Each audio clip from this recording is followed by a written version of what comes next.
Aqui já vai ficar um tema um pouco mais relevante, né, que é a arte contemporânea.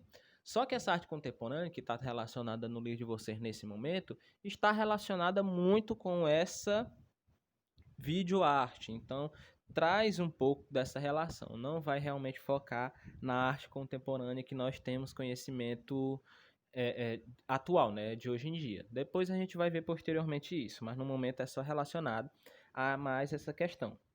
A gente pode fazer o seguinte sobre essa arte contemporânea, classificando nesse sentido da tecnologia. Classificar como? Vivemos em um ambiente repleto de imagens artísticas, publicitárias, impressas, projetadas, estáticas, movimentadas, bidimensionais, tridimensionais, antigas, novas, em alta resolução, 3D, que já tem 4K, né? Eu acho que até 8K já está tendo também.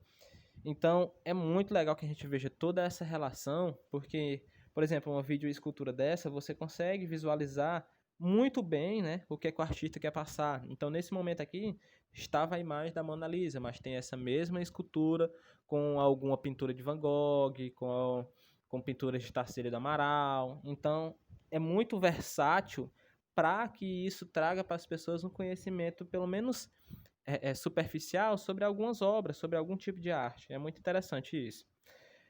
Como vemos um mundo repleto de imagens? Essa é uma pergunta que o livro faz para vocês e é uma pergunta retórica, né? Não precisa de resposta, mas que vocês imaginem, né? Como é que a gente vê, por exemplo, se você observar a Times Square, né, em Nova York, é simplesmente uma avenida inteira só de outdoors, praticamente propaganda de tudo que há no mundo, né? Então as coisas mais, vamos dizer assim, top, né, estão lá fazendo a propaganda, né? Então marcas conceituadas como Louis Vuitton e outras, né?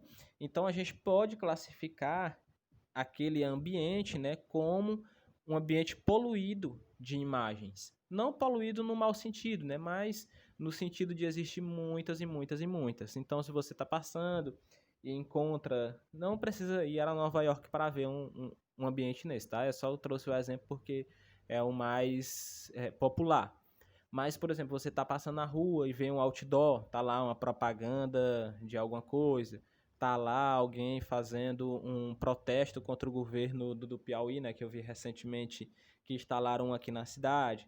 Então, essa construção, esse mundo repleto de imagens, traz para nós uma relação de enriquecimento cultural, né? Apesar de nem sempre, né, ser positivo algumas coisas que a gente tem contato, mas que na maioria das vezes acrescentam alguma coisa no nosso dia, certo?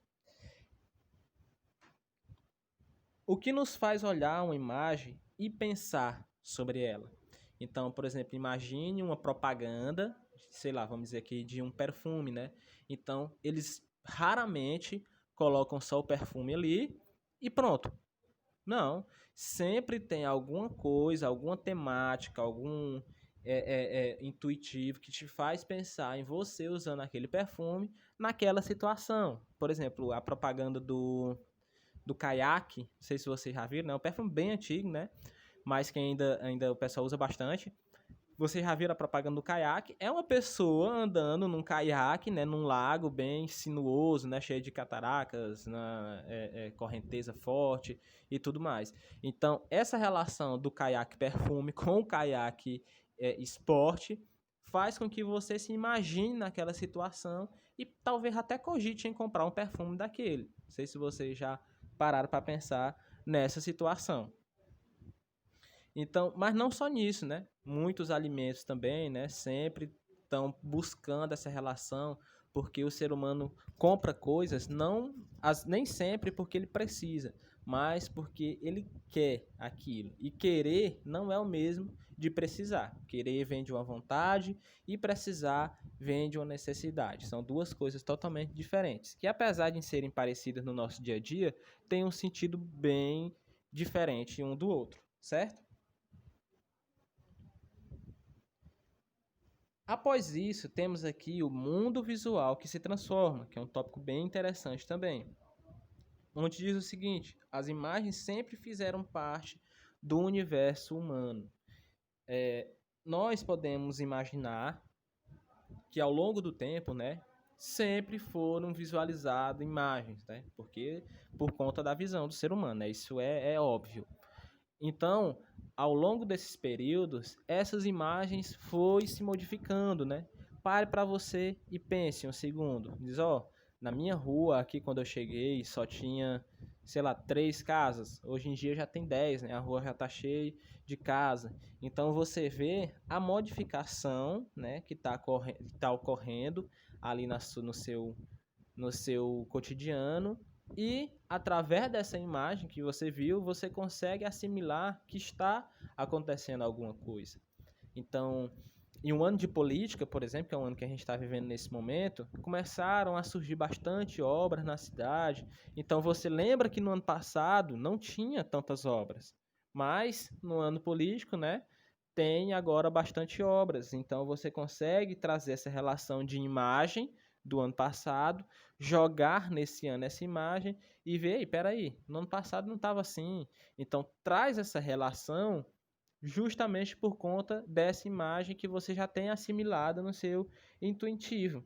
Então, essas imagens, ao longo do tempo, né, vão trazendo uma relação muito legal para a gente estar sempre pensando e prestando atenção.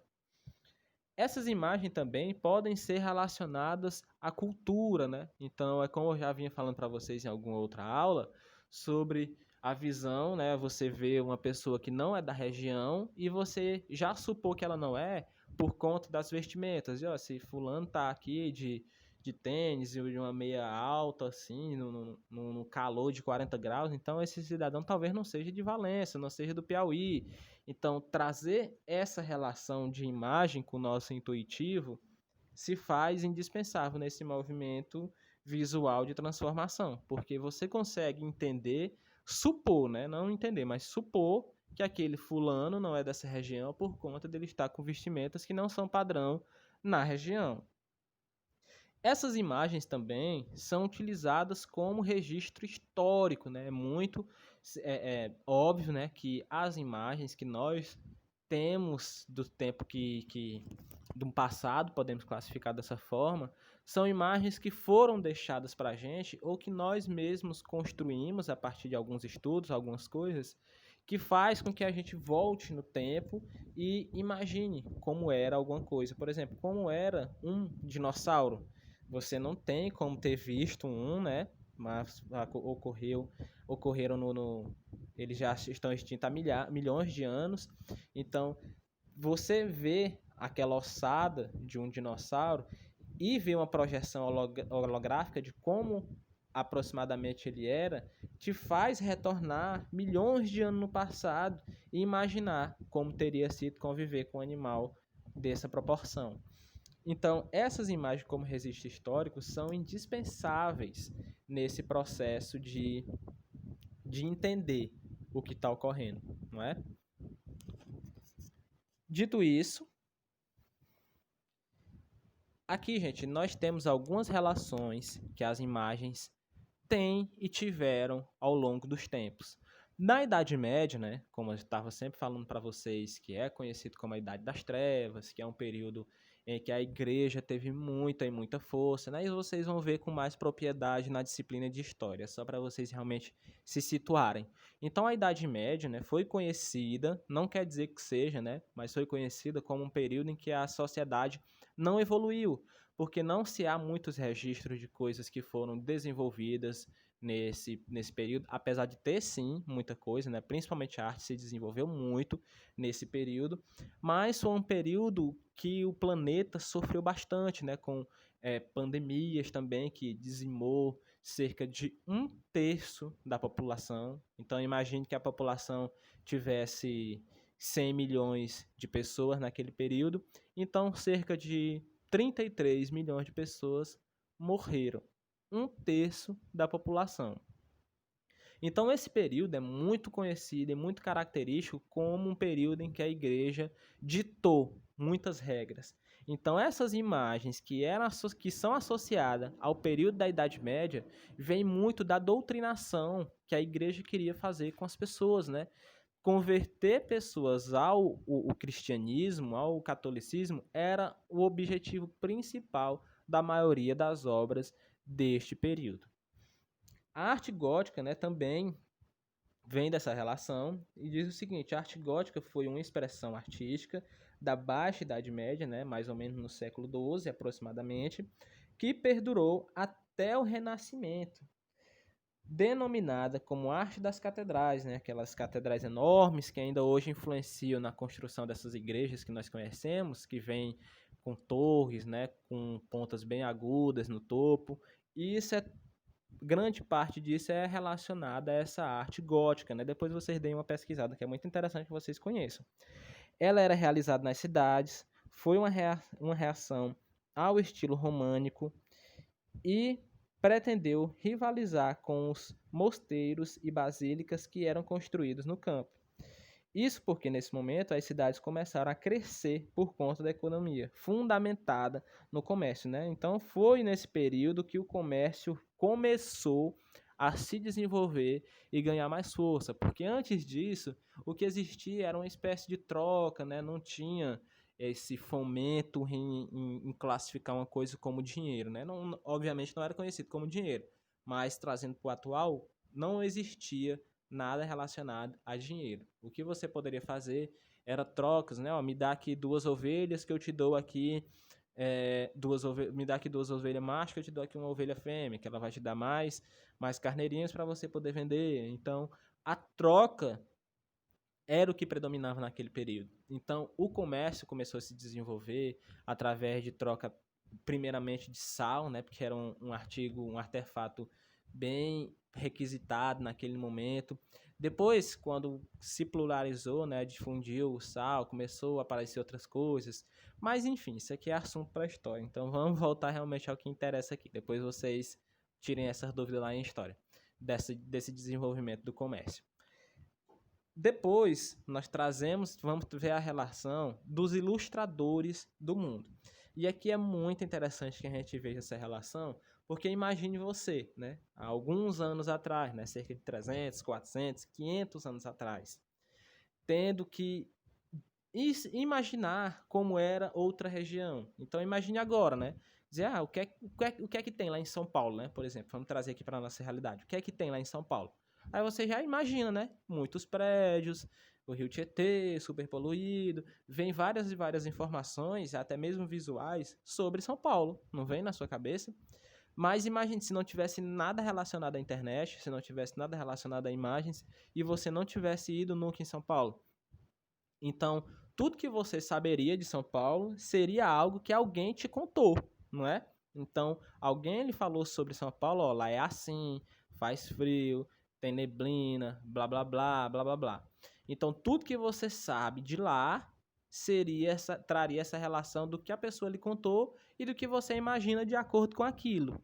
Então, esses ilustradores do mundo é aquela pessoa que ia lá, observava e depois passava a situação para alguém.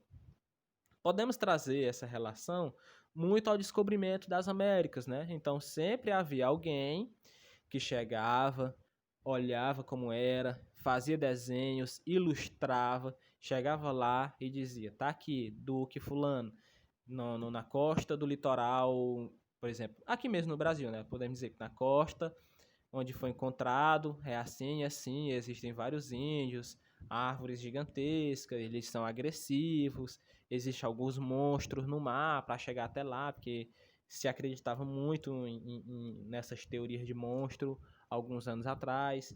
Então, esse ilustrador é que ia dar ideia pro Duque, né, para vamos classificar como o chefe dele, né, para ficar mais simples, do que é que tinha lá. E, dito isso, ele ia analisar se valia a pena retornar naquela terra para conquistar, para extrair algum minério, alguma outra fonte de alguma coisa para ele. Então, com a velocidade da internet, isso é bem diferente, né? Você tira uma foto, questão de segundo, mandou. Mas, antigamente, né, tinha que ir no lugar, se soubesse desenhar, fazer um desenho, trazer de volta aquilo. Então, era uma coisa bem mais complicada no passado. Então, pessoal, era isso que a gente tinha para a aula de hoje, né? Depois vocês deem uma lida lá na imagem e brasilidade tem algumas coisas relacionadas à obra de Tarsila do Amaral. Vocês deem uma lida lá no livro. No momento eu não me lembro a página e nem estou com o livro aqui, mas vocês já sabem mais ou menos onde a gente está no assunto, então fica fácil para vocês encontrarem. Então vejam esse tópico, deem uma leitura que é para a gente concluir essa parte do assunto, viu? No mais, era isso que a gente tinha para hoje. Peço aí, desculpei por qualquer erro, é porque realmente estou fazendo aqui um pouco no improviso por conta de alguns probleminhas técnicos, mas deu tudo certo, né? Então, até a próxima.